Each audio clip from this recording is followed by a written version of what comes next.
So here we are again, the 2 eggs that were just laid, and I am going to finish cleaning this out. I'm going to blow it out a little bit and get rid of this hemp. Let's stand back so you can kind of see.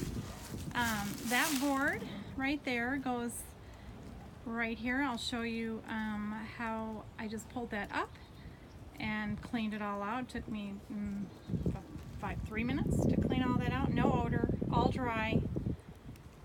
Again, really didn't need to be changed, but just kind of spring cleaning.